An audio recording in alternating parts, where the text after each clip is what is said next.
The retinopathy of prematurity. So as the name suggests, it occurs in premature children and it is the second most common cause of loss of vision in children. Kindly note that there is loss of vision in ROP and it is the second most common cause, only preceded by vitamin A deficiency. So the first most common cause can be your MCQ for loss of vision in children is vitamin A deficiency, and the second most common is retinopathy of prematurity. Now, what are the risk factors which predispose the baby to ROP? The age of the baby is less than 32 weeks, that is the gestational age of the baby when it is born at or less than 32 weeks of gestational age, or when the birth weight of the baby is less than 1500 grams, that is the baby is a very low birth weight baby. And the third and most important risk factor is excess oxygen supplementation. This is the main reason behind the pathogenesis of ROP. Now, an easy and simple line to remember the predisposed children of ROP is it is the smallest, sickest and the most premature baby that is predisposed to this condition called ROP. Let's look at the pathogenesis. We all know that the retina of a full-term normal baby is completely vascularized. However, we can understand that in a premature baby, the retina will not be completely vascularized. It is only vascularized up to the ora serrata. That is, there is incomplete vascularization of the retina. So now this baby is born, and as soon as this baby is born, he is exposed to increased levels of oxygen in the NICU. That is, the baby is in a relative state of hyperoxia. Now please remember that hyperoxia always causes an amount of vasoconstriction. So hyperoxia always results in a certain amount of vasoconstriction.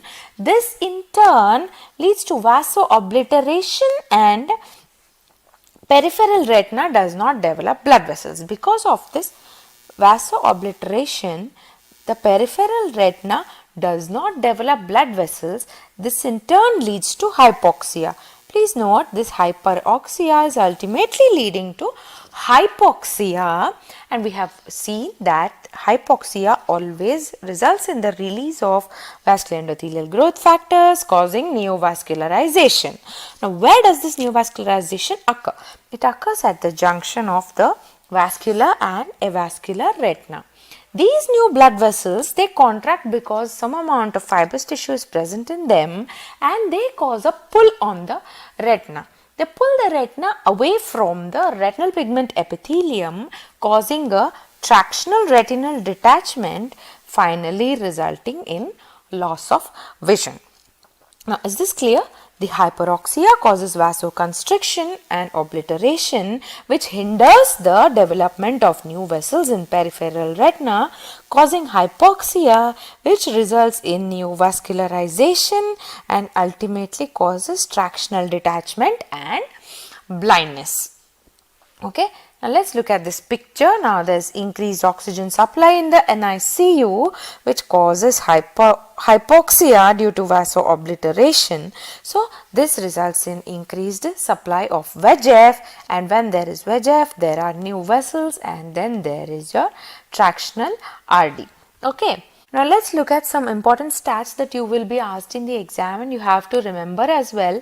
The oxygen saturation targets for a full-term healthy baby is 95 to 100. You can give 100% oxygen to this baby. However, to avoid ROP in a preterm baby, your saturation should be up to 93% and not beyond that. It can be up to 85 to 93% only in a premature baby.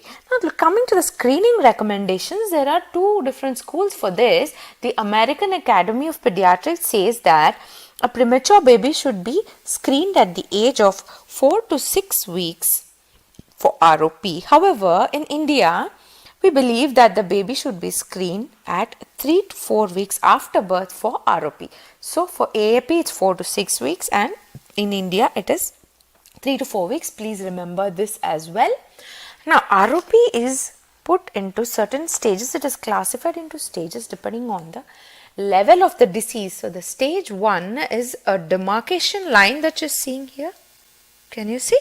This is the demarcation line which marks or which differentiates the vascular retina from the avascular retina. This is a two-dimensional stage and the line is also a two-dimensional structure. When this line grows further and becomes a ridge due to growth of abnormal vessels, we are going to call it as stage 2. This one that you're seeing here is the demarcation ridge. It's nothing but the line lifts up because of new vessels and forms a ridge. And this is followed by extraretinal fibrovascular proliferation. That is stage 3. That is, the ridge grows from the spread of abnormal vessels and extends into the vessels. As you can see in this picture, in this, that the fundus is highly vascularized. You can see so many new blood vessels all over here, okay. That is about stage 3. Now, when there is fibrosis, we have seen that there occurs retinal detachment. However, this is a partial retinal detachment in stage 4, and when this becomes a complete total retinal detachment, you call it stage 5. Okay, just to summarize, stage 1 is our line, stage 2 is ridge, stage 3 is extraretinal fibrovascular proliferation, 4 is subtotal RD, and 5 is your total tractional RD. Okay, these are the 5